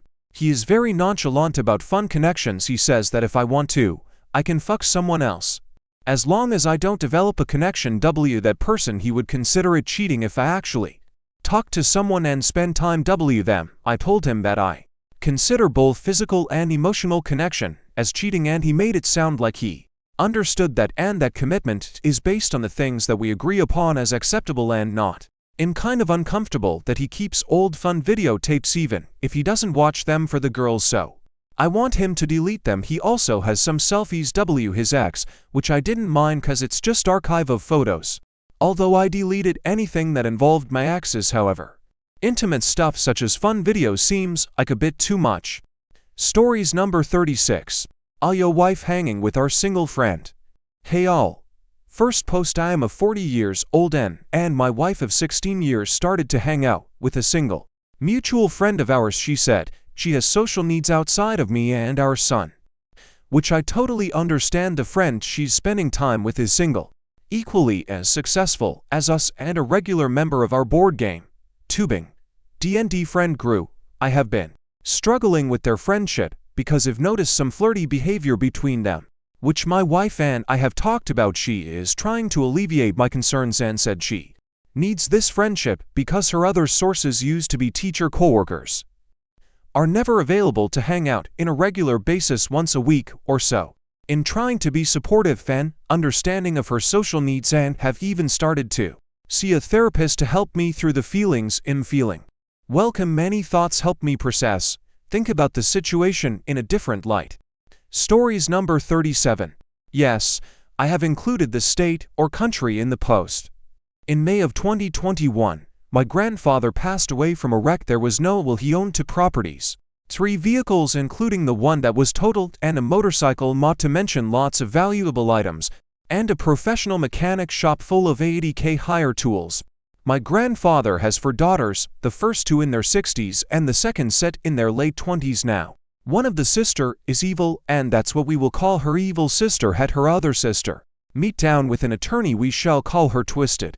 Twisted claimed to be attorney for the estate that Evil hired on all of their behalf. They were all handed a contract to sign. Evil as the executor. The sisters did not know what this meant and asked Twisted to explain to them. Twisted tell them it means nothing more than Evil being responsible for all paperwork, and nothing can be done without all parties. 2 weeks later, sister were informed that no one, not even the sister, were allowed at any of the properties, and that Evil had installed camera and would press charges. The sister were devastated. Soon they found themselves in a courtroom for a hearing. BC Evil had an offer on one of the properties and need the sister to sign. There was a dispute in front of the judge, and he scolded Evil to increase the insurance policy and told the 2 older sister they need to get their own attorney. That is, when they learned Twisted was not the estate attorney, the 2 sisters sat out and hired their own lawyer. He sat on the case for a year and did nothing. When the sisters asked about the vehicles, he told them the vehicles was not a part of the estate. BC the titles had Evil's name on them. Another year later, the 2 sisters came across an older estate attorney. They decided to fire the first attorney and get their case file. After presenting the case file to the new attorney, they learned the proof they were using for vehicles in question that they claimed were in Evil's name were tag receipts from prior year before death and an inventory signed by Evil and Twisted, claiming only 2 properties and 1 vehicle that was totaled was the complete inventory. After requesting records from DMV, all vehicles in question come back solely in deceased person's name, and no other name was on it. However, by this time all vehicles and belongings were gone. The new lawyer requested her to turn in her accounting, which had no record of deposits from cars, belongings, etc. Only deposits were $30,000 profit. He still owed on a deposit on the house he lived in Nanta for auto insurance from cart that was totaled.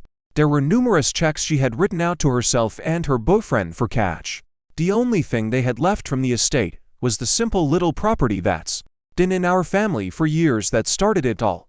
The only reason we still had it was BC was Evil was unsuccessful at selling it. After turning in the accounting, Twisted agreed Evil would be removed from executive of estate and an estate attorney would take over. At first the estate attorney seemed to be all in, and saying this will turn from probate to criminal on behalf of everything Evil has done. He assured us we should be able to keep the property. BC Kendria has over took her share. He had the trailer appraised at $30,000. 6 months of continuance on court hearing, and the family finds out the home has been listed for sale again without them knowing. When asked who did it, they were astonished to find out it was the estate attorney. After confronting him about it, he sends an email stating that the sisters would need to sell the property and divide into 4, and that he had a bid for $50,000 and the only way we could keep it was match the bid or outbid higher. Untied States, Alabama. Stories number 38. I 25 FAM in a relationship with an emotionally unavailable man. 28 meters. Should I stay and work on things? I 25F started dating this guy 28M at the beginning of the year. Things have always been just alright. I guess he's a fairly quiet guy, very passionate about the things he does, has a close family and good lifelong friendships, a steady job that he loves, and he's generally in a positive mood. Basically, on paper, he checks literally every single box a good man should check. But because he is such a quiet dude, We never really had a strong friendship bond, and a lot of our relationship has relied heavily on the physical aspect, tons of cuddling, hand-holding, bedroom activities, etc. I hope that over time we'd grow into a stronger emotional bond. But 5 months in and I don't feel like that's happening. The main issue here is severe emotional distance and lack of emotional connection. I'm going to highlight a few other things that I see being potential issues. He drinks a lot. I was heavily drinking when we first met, so I didn't give much thought to it. For me, it was definitely just a phase of my life that I was going through. I was working 2-3 jobs at a time and didn't have any free time, so if I wanted to see my friends, the only option I had was late nights out at a bar, which is how I ended up meeting my partner. I figured once we settled down, he would also start drinking less. Safe to say, this hasn't happened. I've never seen him go more than 4 days without a drink. I did end up confronting him about his drinking last week after 2 alcohol-related incidents. In so many words, he basically said, "I'm not the first person to comment on his drinking, and it doesn't not concern him. It also doesn't really seem to concern him that much." I told him he could handle this however he sees fit, but that I'm watching and this is a potential reason I could walk away. Quite frankly, I'm not in the business of fixing people. The second thing, I feel like I'm constantly competing for his attention when it comes to free time. This isn't really something I noticed until I needed to confront him about all these issues and realized I never had a good time to do it. We rarely drive places together. He never picks me up. A lot of the time we hang out is during his activities. He wants to do something, I tag along, so I don't wanna ruin his fun by bringing up tough issues right before or after. Or it's super late at night to the point where I'm so tired that I'd rather go to bed. I did confront him about this too. He didn't have much to say about it. Which leads me to the last point. He is so incredibly emotionally distant from me that I don't even know how to address it without him becoming more distant. We finally had a conversation that I needed to have with him for weeks, and at the end of it the most I got was an "I am sorry" and a "not good" when I asked him how he felt. Keyword I asked. He does not offer his emotions up willingly. I genuinely feel like his therapist during tough moments, and I don't feel like it's fair to me to have to manage his emotions. Plus, I know he can tell when he does something that hurts me but never asks me what's wrong, because he acts like he hates any emotion that isn't complete positivity. Since having that conversation, he is definitely trying to be better. He's more attentive when we have conversations, has opened up to me more about his past, has become more touchy with me and compliments me more, but it still all feels empty. What would you do in this situation? Stay and give him a fair chance to be who you need them to be in a relationship, or run for the hills and never look back? I've only ever been in situations where it's blatantly obvious we need to break up. Never one where we could potentially work things out. But if we work things out, will I ever really be happy, or will I constantly be needing to ask for my needs to be met? I'm not the type to care about having a boyfriend. Of course, it's nice, but I have an incredible support system of friends and am conventionally attractive, so I never have trouble getting my physical needs met. The only thing keeping me here is the fear of hurting a good person and not giving him a fair chance to be who I need him to be. Don't get me wrong, there are definitely good moments in our partnership, but I fear that this isn't going to last. TLDR, my boyfriend is emotionally unavailable. What is your experience staying with or leaving emotionally unavailable partners? Stories number 39. Aita for telling my sister that it's implied that she'd have to pitch in around the house she's staying in rent-free. I 29F inherited a house from my maternal grandma. It's near the city, so I can get to work, and it's big enough for me, my 2 kids, and my husband. Even on our 2 salaries, my husband and I wouldn't ever be able to afford a home like this. Even though we are pretty frugal and have savings, the housing market is tough, and we were extremely fortunate. My half-sister Ella 25F from my dad and I are very close, and she landed a new job in the city center on her salary. She can't afford to rent a place in the city center area, and living on the outskirts and paying for a train there and back isn't cost-effective. She asked me if she could move in, as this was her dream industry, and although the pay wasn't great, it was for experience, and one shed saved enough she could get on her own feet. Ella got laid off around Christmas and had been trying really hard to find work, so I offered her the guest bedroom. She said she'd help around the house. She's been here a month and been busy with her new job. I've asked her occasionally to help out, make dinner, or put the kids to bed if me and my husband are running late, and it's been fine so far.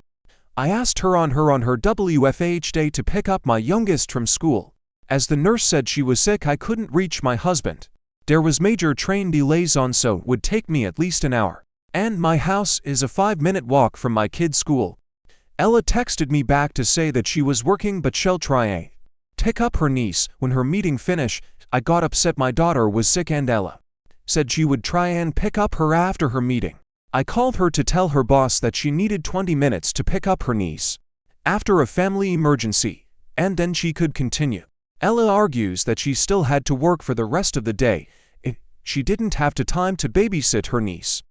I told her that I expected her to help around the house when she moved in, and she said that she wasn't free labor. There's tension in the house now, and I wanted a second opinion. I didn't call her boss. I asked her to call her boss and ask. Stories number 40. Aita for refusing to help my ex with her daughter until she proves it's mine.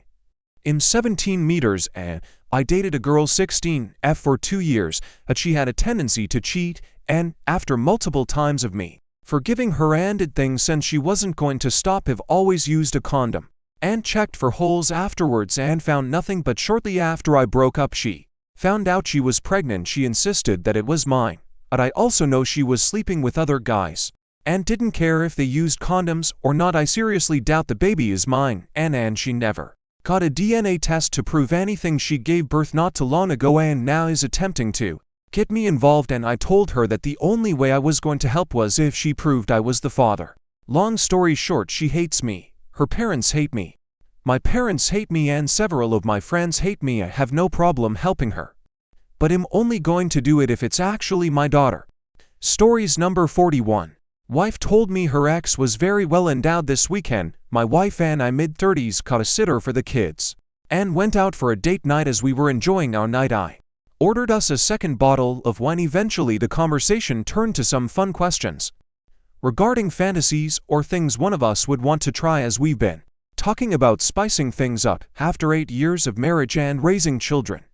Anyways, this is where things took a turn. I stupidly asked her the question of if she had ever done an *L before, to which she told me her and her ex never tried it because he was much bigger, and it would not have been possible. I guess she saw the look on my face and apologized and tried to smooth it over, but it kinda shook me. Her and this guy remained friends after they split up, and now I'm feeling insecure, jealous, self-conscious. Am I overreacting to this? I'm definitely above average in this department, but it still rattles me. Stories number 42. Aita for leaving my fiancé after receiving pictures of him cheating on me at his bachelor party. Hi Reddit, I'm a 28-year-old woman, and I'm in a pretty messed up situation that I need help sorting through. A little background. I was planning my wedding to my fiancé, Jake, who is 30. We've been together for 4 years, and I honestly thought we had a great relationship. His bachelor party was last weekend, and it was something we had both discussed and agreed upon. He was going to Vegas with his friends for a few days, and I was totally on board with it. Fast forward to Saturday night, I was at home, binge watching my favorite show, when I received a message on my phone that made my heart drop. It was from Jake's best friend, Mike. We're all friendly, so I didn't think much of it at first, but when I opened the message, my heart sank further. It was a series of pictures showing Jake with another woman, obviously holding her waist and laughing together at a club. The caption read, "Thought you'd want to see what your fiancé is up to. Not cool, man." I was in shock. I felt like the ground had been pulled out from under me. I immediately called Mike, and he explained that he didn't want to be a part of Jake's betrayal and thought I should know. He told me that this wasn't a one-time thing and that they had seen Jake getting pretty close with this woman throughout the night. The next few hours were a blur. I went through a wave of emotions: anger, heartbreak, and disbelief. I couldn't understand how someone that I thought I knew so well could do this to me. I finally decided that I had enough, and I went to my parents' house to process everything. The next day, I called Jake. When he finally picked up, he sounded cheerful, like nothing was wrong. I confronted him directly and asked about the pictures. He went silent. Eventually, he tried to brush it off, saying it was harmless fun and that I was overreacting. That just fueled my anger even more. I told him I couldn't continue the relationship, and he panicked, begging me to reconsider. I stayed firm. though I have always believed in healthy boundaries and trust in a relationship. And what he did shattered that completely. I packed my things and told Jake it was over. I wish I could say I felt better after, but honestly, it was heartbreaking. Now I'm back home, trying to put my life back together. My friends are supportive, but I can't shake the feeling that I'm making a mistake by leaving him. Aita for ending our engagement after finding out about the cheating. I cancelled my wedding because my fiancé's friend sent me pictures of him cheating on me during his bachelor party. Stories number 43. Aita for not attending my ex-best friend's wedding. This is a bit of a complicated story, and I'd love some actual opinions on this, but here we go. I 3M have been with my partner 32 meters for about 8 years. You got married in 2023. And more than anything, I wanted my best friend 32F to be my best woman at the ceremony. My partner, let's call him Tyler, and my ex-bestie, let's call her Missy, haven't ever had a good relationship, and part of that is my fault. Tyler is a great guy, funny, charismatic, sweet, but he's also loyal to a fault and very protective of me. He's never liked Missy because she would always flake on plans, expect me to buy things, etc. Conversely, Missy never liked Tyler because he has a very unique way of showing affection, mainly by roasting me, which I don't mind and actually find endearing. We got engaged in July of 2022 and I was ecstatic. I immediately reached out to Missy to tell her the good news and inform her that I wanted her to be my best woman at the ceremony instead of being met with happiness. She was cold. She didn't even pretend to be excited for me, but I blew it off because she had some personal things going on at the time. Fast forward to mid-March of 2023. I haven't spoken to Missy in about a week. The wedding is quickly approaching, and I need to know if she's still coming. I reached out to her and asked if she was planning to come, and what I got was an absolute doozy of a reply. I don't want to reiterate the entire message, but the gist of it is that she would not be attending the wedding because she believes that Tyler is abusive, that he's made me compromise who I am, and that she simply cannot stand by and watch me ruin my life. Suffice it to say that I was furious. I drove to her house that day and retrieved the dress Tyler and I had purchased for her to wear at the ceremony and left without saying a word. She tried to talk to me, but I ignored her and simply walked off, curious where I might be the asshole. Her wedding was scheduled for a few weeks after mine, and I was supposed to be in the wedding party. I was mad about what she did, hurt, betrayed, so I decided to let the petty thoughts get the better of me. I didn't go. Months went by without hearing from her. Tyler and I had gone on our honeymoon and were slowly settling into the rhythms of married life, when I got another doozy of a message from Missy from out of the blue. This one, equally as unhinged and unprovoked as the last one, accused me of refusing to take accountability for my actions, being deliberately hurtful, I refusing to attend her wedding, and also suggested that I was so brainwashed by my abusive partner that she wanted nothing more to do with me without receiving a genuine apology from me, which she's not going to ever get. So, lovely people of Reddit. Stories number 44. I was my mother's verbal punching bag my whole childhood, and cut her off after she accused me of faking an illness to get money out of my dad. Now she wants back in my life. Aita for saying no. Advice needed. I 31F grew up with my dad, mother, little sister 27, and older half-brother 37 when I was 3 years old, and my sister was 6 months old. She was diagnosed with cancer. Thankfully, she's a fighter, and after a few years of treatment, she kicked cancer's ass. During her years of treatment, I was basically a suitcase being shipped between grandparents, family friends, coworkers, and church friends' homes. While my mother was busy with my sister and my dad was busy working enough to provide for us. I don't blame my parents for how this worked. They had a sick kid, and you're supposed to be there for your sick kid. Between the ages of 3 and 5, I had little access to my parents and siblings. My brother lived full-time with his bio mother. When I was home, there were extreme rules. I couldn't be around my sister to avoid spreading germs. I couldn't have affection from my parents because my sister needed it more. I had to be quiet to avoid stressing my mother. Everything was to be kept spotless, etc. I understand the need as an adult, but I definitely didn't as a small child. I also don't blame my sister for any of this. The poor kid didn't ask to be sick.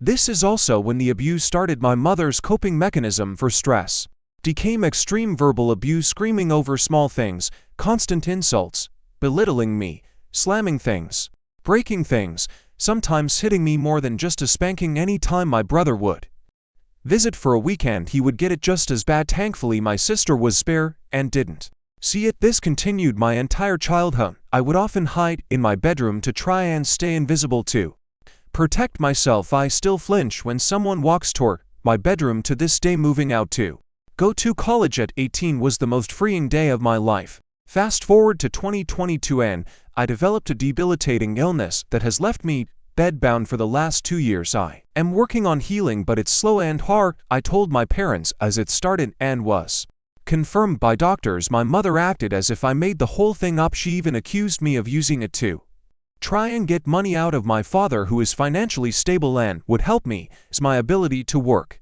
stop. She also bad-mouthed me to my siblings. I can assure you I'd pay every penny I own to be well. Her accusation was the last straw and I went no contact. I was shocked that after everything she went through with my sister, she had zero compassion for my illness.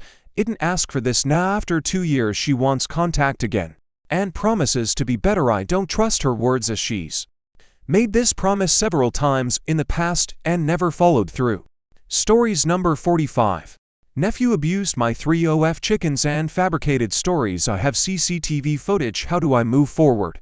Long story short, on Friday my 4th grader nephew was supposed to playing outside at my parents' house next door, but he opened my gate in my privacy fence, snuck into my yard, and checked all the doors. He actually chatted with me at my Ring doorbell while I was at work, and I told him, "Hey buddy, how you doing? I'm at work, but I can't wait to see you later. Have a good time." Hethan went into my backyard and started picking up bricks from a project I was working on and hucking them at my chickens for 8 minutes. At some point he went and got his little brother and one of my also younger sons. The brother threw a few good swings at my hens also, and my son threw a tiny piece of cracked off mortar. He injured my rooster and my literal very favorite hen, who is at the top of the pecking order and is the very friendliest with the biggest personality. The rooster I specially selected out of 6 that I raised. I kept him specifically after growing them all up and watching them interact with their flock and my family. I selected him for his calm temperament and friendly behavior. They are both wounded pretty bad. The rooster has a bad limp and my best hen took a brick to the face, and I made a big deal out of being upset by his actions and concerned that he would have such abusive behavior and then lie right to his parents' face about it. The story he told his parents before I could ever even talk to them is that my aunt asked me to go collect eggs with my cousin, and we went into the coop like she asked, and the rooster started being aggressive, so I started throwing rocks to defend myself. His mother, my sister, says she has no idea where he got this behavior from or why he thought it was okay to entertain himself like this, but that wasn't okay at all, and that they're going to have him call me after work. Apparently I'm autistic. Please read the edit, and this affects the way I deal with interpersonal conflict. How can I move forward through this situation while protecting my family and my property while also not being a total d*k? I'm a single parent, and my sister just gave me a pretty nice minivan. We're on pretty good terms. What the fuck, man? I feel like this is a big deal, and I made a big deal out of it by sending CCTV video footage and information about what happened to my sister and informing my parents, and my parents are all bows will be bows. It's just a stupid mistake, but this boy just opens his mouth and lies and lies and lies, and I'm worried that if his course isn't corrected, he's gonna end up in a world of hurt. Moving from lies to violence on defenseless creatures is a whole big deal in my opinion. How can I handle this moving forward? Ban them from my house? That seems like a bad move. There has to be a way to healthily handle this. I'm anxious about how to handle this apology they're going to force out of him tonight. I can't seem to edit. But the younger brother and cousin are 6 and 7 years old. Woes.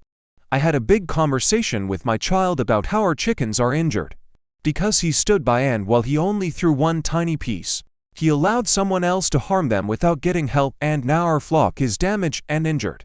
I added that I am autistic because it affects the way I communicate.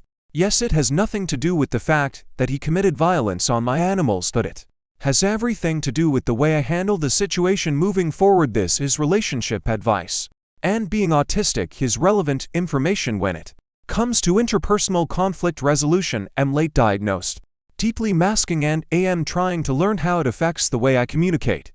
Stories number 46. The current husband of an ex-girlfriend messaged me on Facebook, they are going through a divorce. And he's asking if I would make a statement we were involved in Maine. They currently live in NH, I now live in FL. He's asking if I can provide a statement about her behavior. Because he discovered as I had that she has severe mental health challenges. He's trying to get full custody of their child. I can feel for him because she is not fit to be even a part-time mother. But I don't want to get dragged into a situation where I have to get deposed or cross-examined as a witness. I can't travel right now, and the last thing I want is being compelled to show up in a courtroom in NH. Should I just say sorry, can't help you? Would filling out a statement of some kind up me at risk of being subpoenaed to testify? Stories number 47. You want a divorce? Fine. You will be left with nothing. Well, my dear readers, I have some new tea for you all, and it is still hot. This story is about my dear friend Juan and his soon-to-be ex-wife. Let's call her Maria. Also, I got permission from him to post this story. Let the story begin. Juan and Maria met in college, where they were studying for the same degree, which was in engineering. They slowly started seeing each other and became a couple after they were done with college because both of them wanted to focus on their studies, which is entirely understandable. I met Juan through a friend of mine and became friends with him and Maria. Compared to my last story, I actually got along very well with Maria and thought of her as a close friend. Including Juan, they always join me and my other friends to BBQs, video game nights, and even our weekly Friday hangouts where we chat through Discord and talk about random things or even ask each other random questions that usually turn into a deep conversation. Things were going great, and I thought they would be together all the way into their 80s. However, sadly, that was not the case. To be honest, I am still shocked at how this all happened in 2018.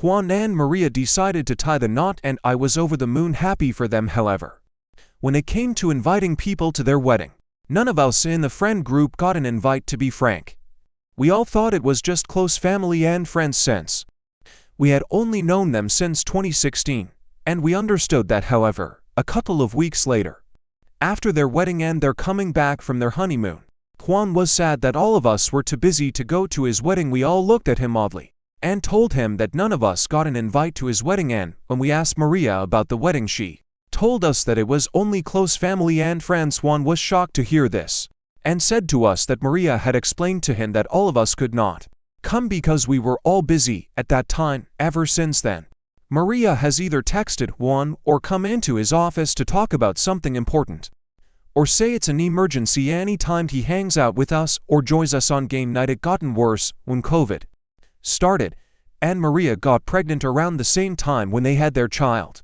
Maria decided to leave her job and be a stay-at-home wife for the first 2 years of their child's life, which I would understand. But around the time COVID started, it was tough for Juan to have any time for his family because not only was he working more hours, but also was doing Uber Eats to make extra money on the side. Although Juan was doing everything he could for his family, it was not enough for Maria. She would walk into his office and bother him about every little thing, even when Juan was in the middle of a conference call with his boss and coworkers. What broke the camel back on this was when Maria came into his house and began to yell at him, accusing him of cheating in front of his coworkers and boss. Juan told Maria how can he could cheat when he was in his office a whole time during COVID. However, Maria would not listen to him and kept accusing him of cheating on her with his female coworkers. Thankfully, they both agreed to see a therapist because being locked up in the house was not only making the marriage difficult but also not being able to see friends and family due to everything. Things slowly got better and went back to normal, which I was happy to hear this from Juan. However, that all changed at the beginning of this year. Now, not a lot of people know this, but I stream video games from time to time, and I asked Juan if he would like to be a mod for my stream, and he agreed to the title. The moment Juan agreed to be a mod for my streams, Maria would blow up my phone while I was streaming with text messages and missed calls, asking me questions like, "Why did you ask him to be a mod? Can't you see he is a married man? Why are you chasing a married man? Now, I am in a happy 8-year relationship with the man I love. Why the bloody hell would she think that I would not only screw up my relationship of 8 years Also, go after one of my close friends who is not only married but also like a brother to me after about a month and a half of non-stop text messages and missed calls. I brought this up to Juan and showed him screenshots of the messages from her. I could tell that Juan was not only upset with his wife for her actions towards me and my friends, but also sad that he thought that they put all these cheating accusations behind them. Juan decided to do some detective work to see where this was all coming from. Because it did not start until they got married. Juan went through her social media and found out that his wife made two accounts. One was for all the photos of her, Juan, and their child. The other account was for photos of her doing funny poses and posting pictures of her and her friends, even cutting out photos of Juan and their child. Juan not only did he figured out her password to the second account, but also saw messages from other men wanting to show her a good time. Juan took screenshots of all their conversations and told his wife that he no longer wanted to be married to a woman that accused him of cheating nonstop, when there has never been any proof of this. To my surprise, Maria agreed to the divorce. Juan told us all that he and Maria were splitting up and that he needed time away from everything, and all understood that we were there for him when he was ready to talk. Now for the revenge. Now, I did not know this until everything was done and over, but Juan and Maria had a prenuptial agreement. This was actually Juan's idea of doing a prenup, and that the only way he is going to agree to marriage is both of them signing it, and which Maria agreed to on the day they both sat down with their lawyers. Juan showed them all the evidence of Maria's cheating. I was actually shocked, yet not surprised, that Maria confirmed that she had a second account and was enjoying the attention she was getting from other men because Juan was to focus on his career and their child than on her, like he was at the beginning of their relationship. This made Juan angry because he put more hours into his job, because Maria demanded more money so she could get her nails done or go on trips with her girlfriends. Anytime Juan tried to take her out on dates or do anything romantic with her like he used to, Maria would make excuses after going back and forth about custody of their child. Maria asked about split assets and where Juan would be moving to after they split up, since she would be getting the house out of their divorce. This is when Juan smiled at Maria and brought out the prenup they both signed on. The prenup stated that if one party cheats or creates debt without the other party knowing, they will leave the marriage with what they had at the beginning of the relationship. That's right. The house, the car they both share, and Juan's savings go all to him. And Maria will be leaving the marriage with only the money in her account and a few items she has in the house. The moment Maria heard this, the color of her face was drained. Maria thought that she would be getting the car, home, and half of Juan's money. But that was not the case, and the cherry on top, if one party does cheat, they have to pay alimony to the party that was cheated on. So not only does Maria have to find a job to pay for everything for her and their child, but she also has to pay alimony to Juan for cheating on him. I did ask him if there was any physical cheating, and sadly, there was. On one of the trips Maria went on with her girlfriends, she actually met up with one of the guys she was chatting with on Instagram and hooked up with him. When did this cheating start, you ask? Well, it was around the time Maria was accusing him of cheating on her. That's right, my wonderful readers. If you are going to accuse someone of cheating with no proof of it, it is more likely that the person is doing the cheating. Stories number 48. Malpractice case. If my lady parts was sewn shut, signed a bunch of docs before delivery. I had a fairly traumatic birth from months ago. 22 hours of labor with contractions starting 5 minutes apart. Not being brought to a birth room for 8 hours. Resident put in my original epidural wrong because I apparently have 10% scoliosis, so attending had to redo it. Not sure if you've had an epidural, but they hurt. Then the catheter slipped and the epidural stopped working after just 5 hours and no one came to fix it. Was told to start pushing before I was at an appropriate station, so I had to push for 5 hours. But the worst part of it all has been what the delivery doc did immediately post-birth.